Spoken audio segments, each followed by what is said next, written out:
ក្នុងវីដេអូនេះខ្ញុំនឹងបង្ហាញអ្នកនរគ្នាអំពីរបៀបនៅក្នុងការធ្វើឲ្យ Excel អាចឆ្លើយឆ្លងមកយើងបានឧទាហរណ៍ជាក់ស្ដែងឥឡូវគេហេមកយើងហើយអញ្ចឹងយើង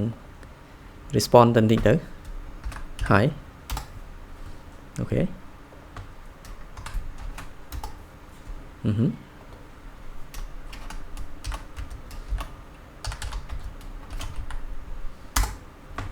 អូខេអញ្ចឹងកុំឲ្យខាត់ពេកយើងចូលទៅអនុវត្តអស់នេះ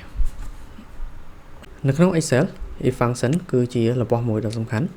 ហើយវាជួយសម្រួលការងារយើងបានច្រើនណាមិនថាជាលក្ខណៈធ្វើជា data filter ឬក៏ចងក្រងជា calculation នោះទេណា if function គឺមានលក្ខណៈបត់បែនវានឹងជួយឲ្យការងារយើងក្លាយជាការងារដែលពាក់កណ្ដាលស្វ័យប្រវត្តិអូខេអញ្ចឹងខ្ញុំនឹងបង្ហាញអ្នកនរគ្នានៅក្នុងការអនុវត្តជាក់ស្ដែងថាវា excited ប៉ុណ្ណាឥឡូវយើងទៅស្វែងយល់អំពី foundation សិននេះគឺជាទម្រង់នៃ if function គឺវាមាន3ផ្នែកដែលផ្នែកទី1នេះគឺជា logical test មានន័យថាជាកន្លែងដែលយើងឲ្យលក្ខខណ្ឌទៅលើវាបន្តមកបើសិនជាវាពិតយើងឲ្យវាធ្វើអីគឺយើងសេនៅកន្លែងចំណុចកណ្ដាលហើយបើសិនជាវាអត់ពិតឲ្យវាធ្វើអីគឺយើងមកដាក់នៅផ្នែកចុងក្រោយអូខេឧទាហរណ៍បើសិនជាខ្ញុំមាន input នៅកន្លែងនេះហើយខ្ញុំចង់ដាក់លក្ខខណ្ឌនៅ cell មួយនេះណាខ្ញុំឲ្យបើសិនជា input ស្មើ100ខ្ញុំឲ្យវាទៅសេពាក្យថា yes ហើយបើអត់ទេយើងឲ្យវាទៅសេពាក្យថា no អញ្ចឹងខ្ញុំធ្វើម៉េចណាខ្ញុំឲ្យលក្ខខណ្ឌគឺ b2 ស្មើ100បើវាស្មើ100មែនឲ្យកន្លែងនេះ yes បើអត់ទេឲ្យកន្លែងនេះ no ហើយខ្ញុំចង់បញ្ជាក់ដែរបើសិនជាអ្នកនរគ្នាចង់ទៅសេ text ជាអក្សរនៅក្នុង condition អ្នកនរគ្នាត្រូវដាក់សញ្ញាថ្មីកដោណាមានកដោដូចខ្ញុំបង្ហាញអញ្ចឹងបាន Excel ស្គាល់ថាអូអានឹងវាជាប្រភេទអក្សរមែនតែខំនឹង error ពេញអូខេមុននឹងចូលទៅដល់ការអនុវត្តខ្ញុំចង់បង្ហាញតកតងជាមួយនឹង operator យើងប្រើដែរជាមាន2ប្រភេទណាមានទី1គឺ relational operator ដែលវាគឺជាប្រភេទសញ្ញាឬក៏លក្ខខណ្ឌដែលយើងផ្ដល់ឲ្យណាដូចជានេះគឺជាសញ្ញាធំជាងតូចជាងស្មើធំជាងឬស្មើតូចជាងឬស្មើឬក៏អត់ស្មើ not equal អូខេអញ្ចឹងអ្នកនរអាចមើលឧទាហរណ៍នៅជារៀងខាងនេះនៅក្នុងលក្ខខណ្ឌដែលយើងធ្វើជា condition ដែលមានលក្ខខណ្ឌតែមួយអានេះគឺ good ណាយើងប្រើត្រឹមតែ relational operator គឺអូខេឧទាហរណ៍បើសិនជា A1 ធំជាង100យើងចង់ឲ្យវាធ្វើអី A1 អត់ស្មើ100យើងចង់ឲ្យវាធ្វើអីអូខេប៉ុន្តែបើសិនជាយើងចង់ប្រើឬក៏ចង់ apply ពីរលក្ខខណ្ឌគឺយើងត្រូវការជំនួយមួយទៀតមកពី logical operator ឧទាហរណ៍បើសិនជាយើងចង់ឲ្យលក្ខខណ្ឌពីរលក្ខខណ្ឌពិតធ្វើអីមួយឧទាហរណ៍ cell A1 ស្មើ1 cell A2 ស្មើ1យើងចង់ឲ្យcell ដែលយើង apply condition ហ្នឹងវាធ្វើអីមួយឬក៏បើសិនជា cell A1 ស្មើ1ឬក៏ cell A2 ស្មើ1មានន័យថាពីរហ្នឹងមានមួយពិតយើងចង់ឲ្យវាធ្វើអីមួយយើងប្រើ or ហើយបើសិនជាយើងចង់ឲ្យវាធ្វើការងារហ្នឹងបច្ច្រាស់ណាមានន័យថាលក្ខខណ្ឌទី1ពិតលក្ខខណ្ឌទី2ក៏ពិតដែរតែយើងឲ្យវាធ្វើការងារបច្ច្រាស់អញ្ចឹងយើងប្រើ comment not operator not ណាហើយ XOR នេះគឺខ្ញុំមិនដែរប្រើទេណាព្រោះដោយសារតែ XOR នេះវាស្រដៀងជាមួយនឹង OR អញ្ចឹងបើសិនជាខ្ញុំចង់ check គឺខ្ញុំប្រើ operator OR នេះតែម្ដងណាអូខេអញ្ចឹង simple ខ្ញុំគិតថាអ្នកនរគ្នាអាចយល់បានហើយយើងទៅអនុវត្តការងារជាក់ស្ដែងអ្នកនរគ្នាអញ្ចឹងឧទាហរណ៍ថាខ្ញុំមានជាតារាងបន្ទុករបស់សិស្សមួយក្រុមហើយខ្ញុំចង់ឲ្យជា grade ទៅតាមបន្ទុកដែលគាត់ទទួលបាន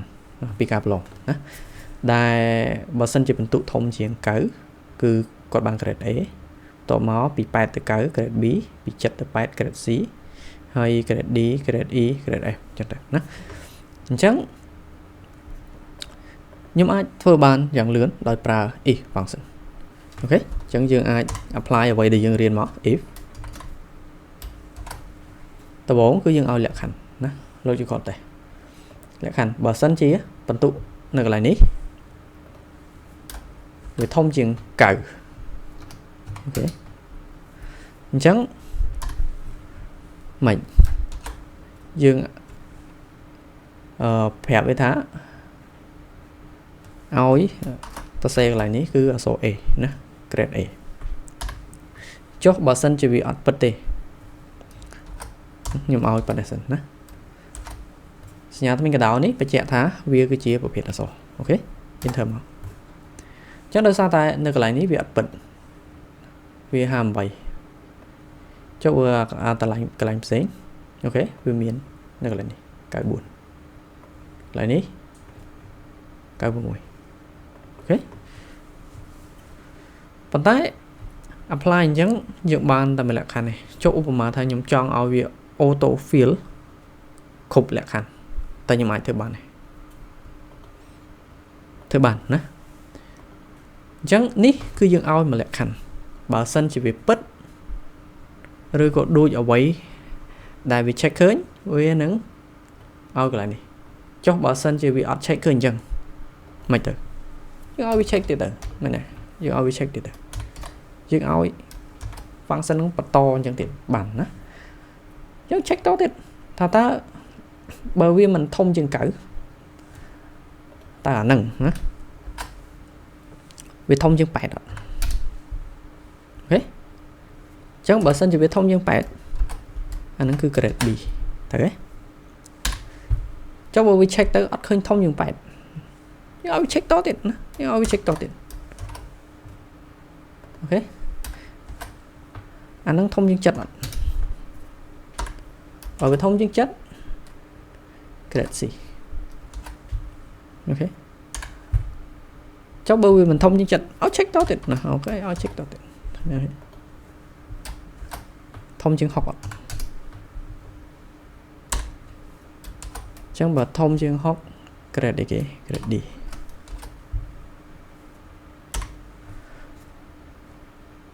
ចុះបើសិនជាវា check គឺអត់ឃើញធំជាង6ឲ្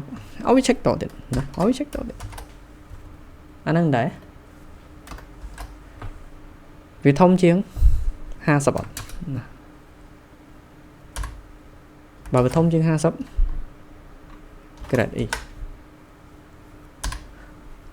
ចុះក្រៅពីហ្នឹងមិនយើងអាចឲ្យថាបើសិនជាវាមិនធំជាង50ទេប្រកាសជាអត់ជាប់ទេណា grade F ឲ្យប៉ុណ្ណឹងមកហើយយើងបិទវងកញ្ចក់គឺយើងបិទឲ្យគ្រប់ណា function ដែលយើងបានប្រើអូខេ enter មកចឹងយើងឃើញអានេះបាន grade E មកជាប់ណាចឹងយើងអស់មកពេលដែលចុចចេញព្រួយបូកខ្មៅចឹងយើងអស់មកឃើញទេងាយស្រួលចុះចំពោះមុខជាផ្សេងនៅពេលដែលយើងបានអញ្ចឹងហើយយើង select ទាំងអស់មកហើយដាក់សញ្ញាព្រួយនៅលើកែងឲ្យវាចេញសញ្ញាព្រួយខ្មៅអញ្ចឹងទាញយកមកឃើញទេមួយ plate យើងអាចកំណត់ grade របស់ student បានដោយប្រើ if function ឧទាហរណ៍មុនយើងប្រើ relational operator ណាគឺអត់ពិបាកទេងាយស្រួលប៉ុន្តែឧបមាថាពេលមួយយើងមានការងារដែលតម្រូវឲ្យ check ពីរលក្ខខណ្ឌដើម្បីឲ្យវាធ្វើអ្វីមួយអញ្ចឹងយើងត្រូវការប្រើនៅ logical operator ហើយចង់ដឹងថាការ apply ជាក់ស្ដែងមិនយើងទៅមើលនេះណានៅក្នុងឧទាហរណ៍នេះខ្ញុំមានជា preset data 3 person A person B person C ណាអញ្ចឹងដូចជា committee មួយចឹងណាខ្ញុំឧទាហរណ៍ថាបើសិនជាលក្ខខណ្ឌ A B C 3លក្ខខណ្ឌហ្នឹងវា true គេឲ្យថា yes អាហ្នឹងបានន័យថា result គឺ pass ណា result គឺ pass ឬក៏ true ចឹងទៅណាបើសិនជា3ហ្នឹងអត់ yes ទេ result គឺ false អូខេអញ្ចឹងយើងធ្វើម៉េច cứ dương thời cá phở logical n mày nè chẳng đâm bay ta xe với dương thử mình cứ dương ao smart thầm đàm máu ao if và to máu dương áo vì chạnh bay lạc hành đi ao vía yeah bàn dưỡng ấy kì chân result true kéo với nắng cứ for tu nâu ta mũi cố for này ok chấn dương áo operator n dương quay bị n nâng muốn bởi một cái chó lạc hành tìm mùi nè anh ấy smart yes cái bia lạc hành tìm bí cứ anh ấy smart yes đấy nâng lạc hành tìm bấy to ta anh ấy smart yes đấy bận một chỗ vĩnh chỉ mình bay lạc hành chẳng bờ bay nó smart yes được nghĩa lạc hành vào dưỡng cứ true cao với nắng cứ fall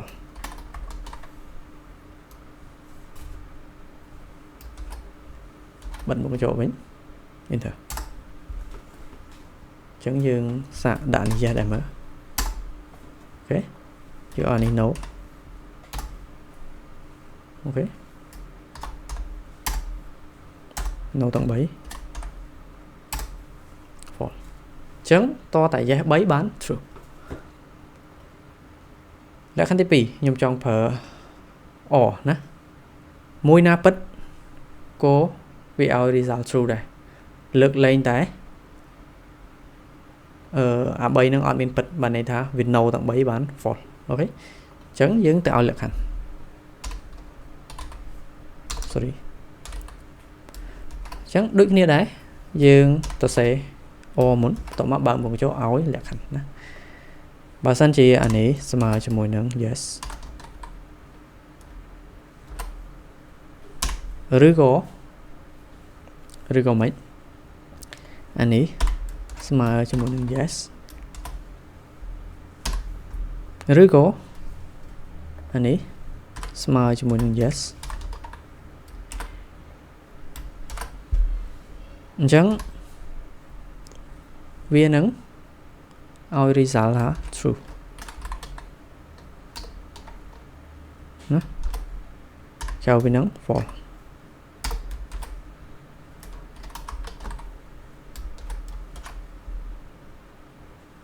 enter nè đôi sao tại viên nâu 7 ban vì fall lấy những ao dây mùi thấy nhé yeah phí của ok này yeah 7 của ok này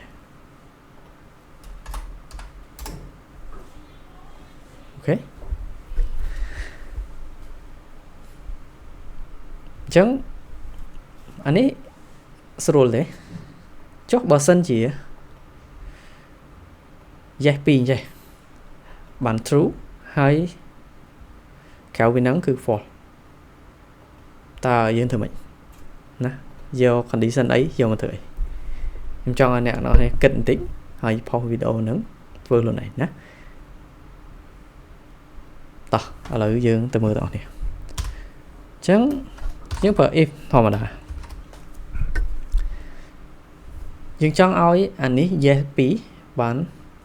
vì là true kéo với nắng cứ fall chính thử mình cứ dương phần function muối để dương bán riêng nơi video muốn cứ dương phần count if đấy nè dương phần count if sorry vậy thêm chẳng dương ao về count phần này nè dương ao về count phần nắng bà sân chia ok dương ao count tái bị thả dài thì ok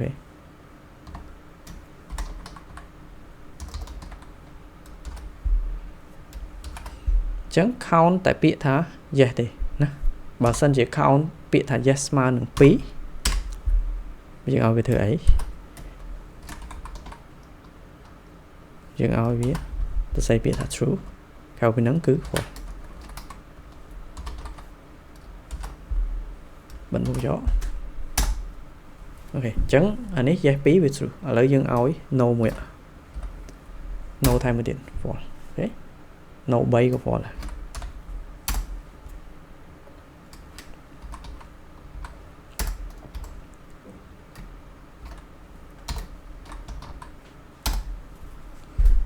អូខេ